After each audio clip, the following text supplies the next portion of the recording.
भारत इकलौता ऐसा देश है जहां स्वतंत्रता मिलने के बाद भी लुटेरों के नाम पे, बलात्कारियों के नाम पे, आक्रांताओं के नाम पे, आतंकवादियों के नाम पे, जिहादियों के नाम पे, धर्मांतरण कराने वाले मिशनरियों के नाम पे सड़कें बनी हुई हैं, शहर बने हुए हैं, मोहल्ले बने हुए हैं, जिलों के नाम आज भी चल रहे हैं। दुनिया में और कहीं नहीं होता। चीन भी गुलाम था। चीन के ऊपर जापान का कब्जा था, भारत के ऊपर पहले मुगलों का कब्जा था, बाद में अंग्रेजों का कब्जा था।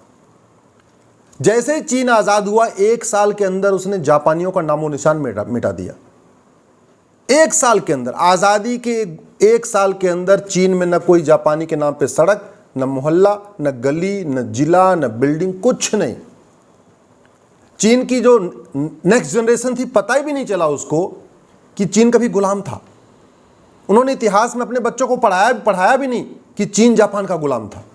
और हम आज़ादी के 75 साल के बाद भी गुलामी का इतिहास पढ़ा रहे हैं, गुलामी के नाम पढ़ा रहे हैं, गुलामी की चीज़ों को आगे बढ़ा रहे हैं।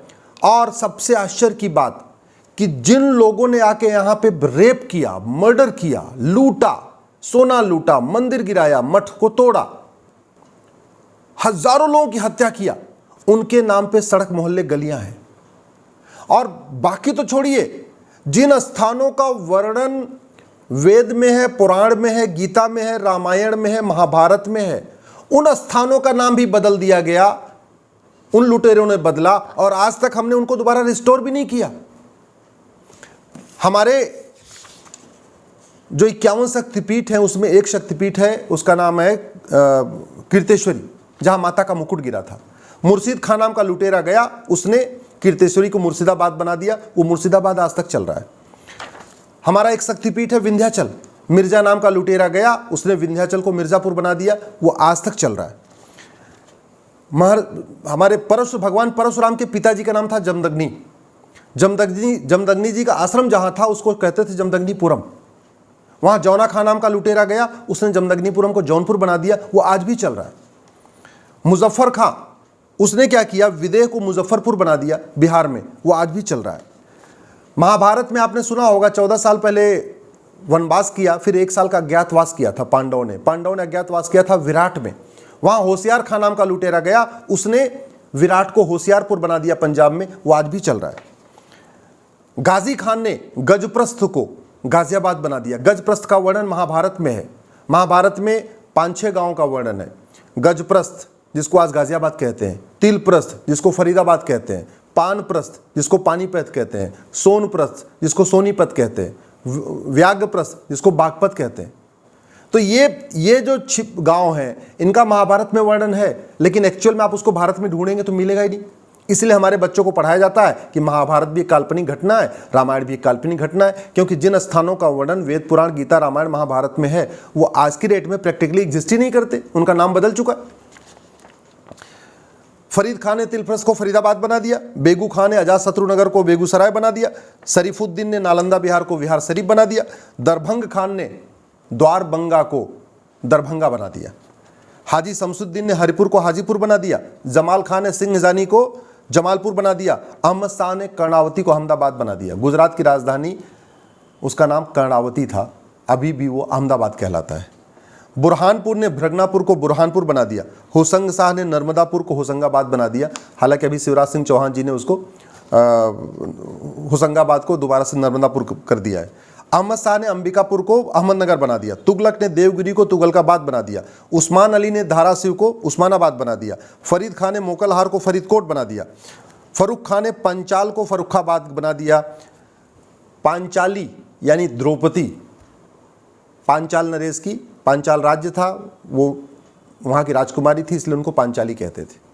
वहाँ एक फरूख नाम का लुटेरा गया और उसने पांचाल को फरुखाबाद बना दिया। अब महाभारत में पांचाल लिखा है, आपने देखा होगा भी, पांचाल नरेश, पांचाली सुना भी आपने महाभारत में, लेकिन वो पांचाल आप भारत में ढूंढेंगे तो नहीं मिलेगा। क्यों? क्योंकि तो ये तो फरुखाबाद बन गया।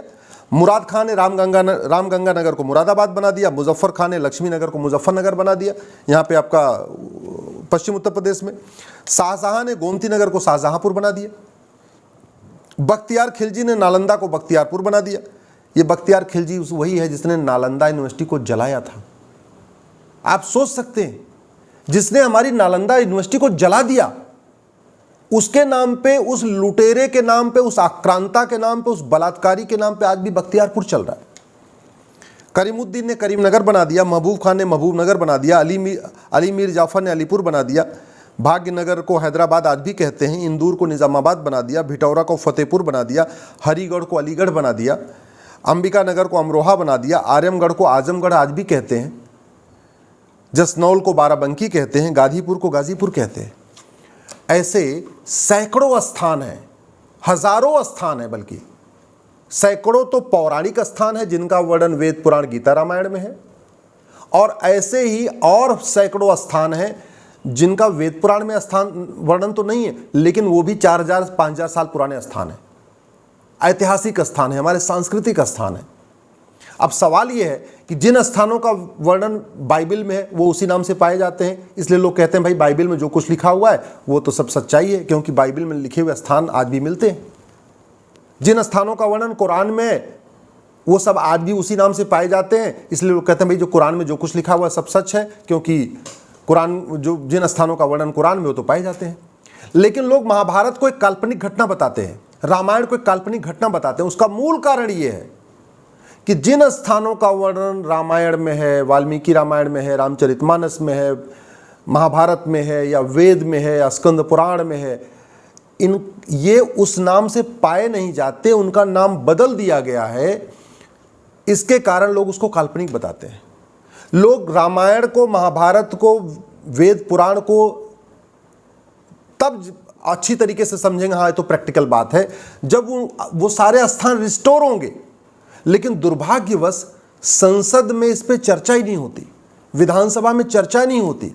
इतने सारे कमीशन बन गए, एससी कमीशन बना, एसटी कमीशन बना, ओबीसी कमीशन बना, ठीक है, माइनॉरिटी कमीशन बना, दुनिया भर के कमीशन बन चुके अब तक, लेकिन आज तक एक नेमिंग कमीशन नहीं बना, रीनेमिंग कमीशन नहीं बना कि एक नामकरण आयोग बना दिया जाए जिसमें हिस्टोरियन भी हों, जजेस भी हों, बड़े पुरातत्व जो एसआई के लोग भी हों, इतिहासकार भी हों, सब लोग हों उसमें, और उसके बाद वो ढूंढे वेद पुराण के जो मर्मज्ञ हैं, वेद पुराण के जो विद्वान हैं वो भी हों, रामायण के विद्वान हों, कथावाचक भी हों, सब लोग मिल के बता दें कि भाई देखो ये स्थान यहाँ लिखा हुआ है किताब में और ये स्थान यहाँ एग्जिस्ट करता है, उसको बदल दिया जाए।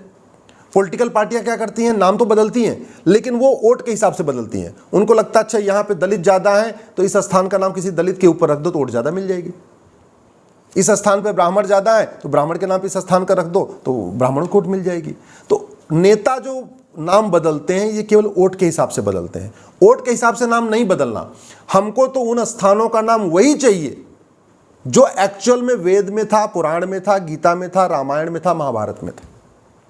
दुर्भाग्यवश इस पर कोई भी सांसद सवाल नहीं उठा रहा है, कोई भी विधायक इसको पब्लिकली नहीं बोल रहा है, किसी की प्रायोरिटी में भी नहीं है। लेकिन अगर आपकी प्रायोरिटी में है तो आप इसके खिलाफ बोलिए। आखिर बर्थडे मनाने के लिए छुट्टी करते हैं ना, शादी विवाह के लिए छुट्टी करते हैं ना, घूमने जाने के लिए छुट्टी करते हैं ना। एक दिन 10 लोग, 15 लोग, 20 लोग सामूहिक रूप से इकट्ठा होइए, इकट्ठा होकर अपने सांसद को पकड़िए कि भैया ये सारे कमीशन तो बन गए, दुनिया भर के कमीशन बन गए, SC commission, ST commission, OBC commission, minority commission, women commission. एक रीनेमिंग कमीशन नहीं बना सकते कि रीनेमिंग कमीशन पूरे देश में जो जहां जहां हमारे धार्मिक स्थान है उनको पुनः बहाल कर ले।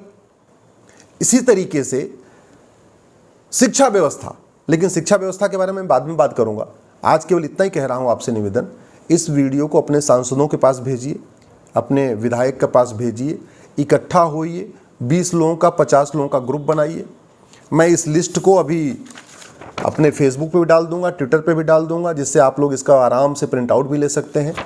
आप इसको लेकर के अपने सांसद विधायक के पास जाइए और कहिए रीनेमिंग कमीशन के लिए आवाज़ उठाएं। एक रीनेमिंग कमीशन बनेगा तो हमारे जितने धार्मिक स्थान हैं उनका पुनः नाम, उनका जो नाम है वो बहाल हो जाएगा, रिस्टोर हो जाएगा तो हमारी सनातन संस्कृति आगे उसका प्रचार प्रसार होगा। अभी गुलामों के नाम से मुक्ति चाहिए, आक्रांताओं के नाम से मुक्ति चाहिए, तो आपको इतना काम तो करना ही पड़ेगा।